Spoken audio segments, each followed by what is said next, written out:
여러분, 매일 아침 출근길에 마주치는 그 거대한 빌딩들 보면서 무슨 생각하시나요? 저 건물 주인은 대체 누굴까? 나도 저 건물 하나 있으면 평생 먹고 살 걱정 없겠지. 이런 생각 한 번쯤은 다 해보셨을 겁니다. 그런데 현실은 어떻습니까? 아파트 한 채 사기도 버거운 우리 모습이죠. 하지만 오늘 이 영상을 끝까지 보신다면 여러분의 생각은 완전히 바뀌실 겁니다. 수십억, 수백억이 없어도 됩니다. 단돈 5,000원, 커피 한 잔값만 있으면 여러분도 오늘부터 당장 서울 핵심 오피스와 대한민국 최고의 인프라 자산의 진짜 주인이 될 수 있기 때문입니다. 단순히 좋다는 말만 하려는 게 아닙니다. 제가 왜 수많은 배당주 중에서 특히 코덱스 한국 부동산 리츠 인프라를 선택해서 매달 꾸준히 사고 있는지, 그리고 이 상품이 여러분의 노후를 어떻게 자동 수익 모델로 바꿔줄 수 있는지 아주 상세하게 파헤쳐 드리겠습니다. 이 영상이 끝날 때쯤 여러분은 건물주가 되는 가장 빠르고 안전한 지도를 손에 쥐게 될 것입니다. 우리가 직접 부동산에 투자한다고 가정해 봅시다. 상가 하나 낙찰 받으려면 발품 팔아야죠. 대출금리 따져야죠. 세입자 들어오면 수리해 줘야죠. 이게 보통 일이 아닙니다. 특히 요즘 같은 고금리 시대에는 대출 이자 내고 나면 남는 게 없어서 깡통 상가가 되는 경우가 허다합니다. 게다가 결정적인 문제 바로 황금성입니다. 급하게 돈이 필요해도 건물은 바로 안 팔리거든요. 그런데 리츠라는 개념을 알게 되면 신세계가 열립니다. 여러 사람이 돈을 모아 큰 건물을 사고 거기서 나오는 임대료를 주주들에게 배당으로 나눠주는 방식이죠. 특히 제가 오늘 소개할 ETF는 이 리츠들을 한 바구니에 듬뿍 담아놓은 종합 선물 세트입니다. 주식처럼 앱에서 클릭 한 번이면 사고 팔 수 있고 관리는 전문가들이 대신 해줍니다. 여러분은 그저 매달 들어오는 배당금만 확인하면 되는 거죠. 자, 그럼 이 ETF가 어떤 근사한 건물들을 가지고 있는지 구체적으로 뜯어볼까요? 이 구성을 보면 제가 왜 계속 사는지 고개를 끄덕이시게 될 겁니다. 첫 번째, 이 ETF의 든든한 버팀목, 맥쿼리 인프라입니다. 비중이 약 25%나 됩니다. 여러분, 인천대교 건널 때 통행료 내시죠? 우면산 터널 지날 때도 내시고요. 맥쿼리 인프라는 이런 도로, 교량, 항만 같은 국가기관 시설에 투자합니다. 경기가 안 좋다고 사람들이 차를 안 타나요? 아니죠.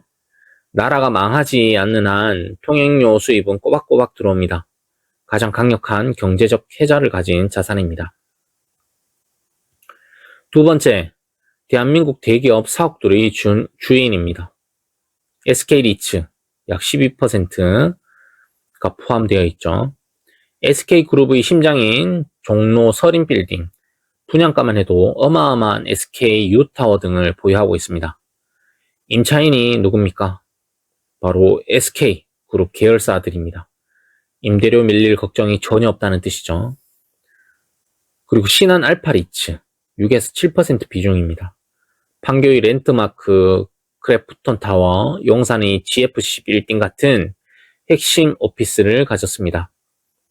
IT 기업들이 줄 서서 들어가는 건물들이라 공실률이 0%에 가깝습니다. 세 번째, 일상 속에 숨은 리테일 자산입니다. 롯데리츠. 전국 각지 롯데백화점과 마트에서 나오는 매출 일부가 여러분의 배당금이 됩니다. ESR 캔달 스퀘어 리츠. 요즘 새벽 배송 없으면 못 살죠? 그 배송의 핵심인 이천, 고양, 물류센터의 주인입니다. 이커머스 시장이 커질수록 이 자산의 가치는 올라갈 수밖에 없습니다. 이렇게 다양한 자산을 혼자 다 사려면 수조 원이 필요하겠지만 이 ETF 하나면 여러분은 이 모든 것의 주주가 되는 것입니다. 제가 이 종목을 계속 사는 이유, 단순히 배당만 좋아서가 아닙니다. 시장의 흐름을 읽어야 합니다. 첫째, 금리 인하 사이클의 도래입니다. 리츠는 대표적인 금리 민감주의입니다. 건물을 살 때 빌린 돈의 이자가 금리가 내려가면 줄어들겠죠? 그럼 주주에게 줄 배당금은 늘어납니다. 게다가 자산 가치, 건물 가격도 다시 오르기 시작합니다. 지금이 바로 그 반등의 변고점에 와 있다는 게 제 판단입니다. 둘째, 월 배당의 마법입니다. 이 ETF의 가장 큰 매력, 매달 배당금이 들어온다는 겁니다. 저는 이 배당금을 찾아서 맛있는 거 사 먹지 않습니다. 다시 이 ETF를 사는데 재투자합니다. 자, 계산기를 두드려 보세요. 내가 산 주식에서 배당이 나오고 그 배당으로 주식을 더 사고, 그럼 다음 달엔 더 많은 배당이 나옵니다. 이게 5년, 10년 반복되면 그게 바로 우리가 꿈꾸는 스노우볼 효과입니다. 셋째, 낮은 변동성과 심리적 안정감입니다. 급등주에 따라다니다가 밤에 잠 못 주무시는 분들 많죠? 리치 ETF는 주가 변동폭이 크지 않습니다. 대신 하방 경직성이 강하죠. 부동산이라는 실물 자산이 뒤를 바치고 있기 때문입니다. 멘탈 관리가 필요한 장기 투자자에게 이보다 좋은 안식처는 없습니다. 자, 여기서부터가 진짜 중요합니다. 다른 유튜버들은 잘 안 알려주는 전문가급 팁입니다. 제가 저장해둔 원칙이 있기도 한데요. 주의사항 1. 분배락을 이해하십시오. 배당을 많이 준다고 무조건 좋은 게 아닙니다. 배당을 지급하는 날에는 그 금액만큼 ETF의 순자산 가치가 떨어집니다. 주가도 당연히 일시적으로 하락하죠. 그래서 저는 분배락일 직전에 몰빵하기보다 분배락 이후 주가가 안정될 때 분할 매수하는 전략을 씁니다. 주의사항 2. 제살 깎아먹기 배당인지 확인해야 합니다. 어떤 상품들은 운용 수익보다 더 많은 배당을 줘서 자산 가치를 갉아먹기도 합니다. 저는 항상 금융투자협회 세이브로에 접속해서 해당 ETF의 자산 운용 보고서를 확인합니다. 집합투자증권 처분이익이나 임대 수익이 배당 재원으로 적절히 쓰이고 있는지, 본질적인 가치가 우상향하고 있는지 체크하는 거죠. 제가 확인해 본 결과 코덱스 한국부동산 리치 인프라의 주요 편입 종목들은 공실률이 매우 낮고 95% 이상 임대가 완료되어 있습니다. 기초자산이 아주 탄탄하죠. 마지막으로 여러분의 실질 수익률을 결정짓는 가장 중요한 세금 이야기로 마무리 짓겠습니다.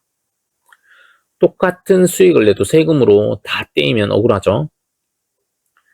첫 번째는 ISA 계좌는 필수입니다. 이 ETF는 ISA 계좌에서 모으는 게 정석입니다. 배당 소득에 대해 비과세 및 저율과세 혜택을 받을 수 있기 때문입니다. 두 번째는 연금저축 IRP 계좌를 활용하세요. 노후 준비가 목적이라면 연금 계좌에서 매수하시고요. 당장 세금을 내지 않고 나중에 연금으로 받을 때 낮게 낼 수 있는 과세 이연 효과가 엄청납니다. 세 번째, 일반 계좌라면 분리과세 신청을 꼭 하십시오. 증권사 앱에서 간단하게 신청할 수 있습니다. 15.4% 낼 세금을 9.9%로 낮출 수 있습니다. 2천만 원 이상 금융소득 종합과세가 걱정되시는 분들에겐 필수 코스입니다. 오늘의 결론입니다. 우리는 모두 건물주를 꿈꿉니다. 하지만 그 시작은 거창한 빌딩 매매 계약서가 아니라 오늘 여러분의 계좌에 담기는 리치 ETF 한 주가 될 수 있습니다. 화려한 급등주는 아니지만 비바람에도 흔들리지 않는 든든한 나만의 월세 수익 모델을 만들어 보세요. 오늘 영상이 여러분의 경제적 자유의 작은 디딤돌이 되었기를 바랍니다. 내용이 유익했다면 좋아요, 구독, 알림 설정 부탁드리고요. 혹시 이 리츠는 위험하지 않나요? 하는 의문이 드는 종목이 있다면 댓글로 남겨주세요. 제가 데이터로 직접 확인해 드리겠습니다. 오늘도 여러분의 성투를 응원합니다. 감사합니다.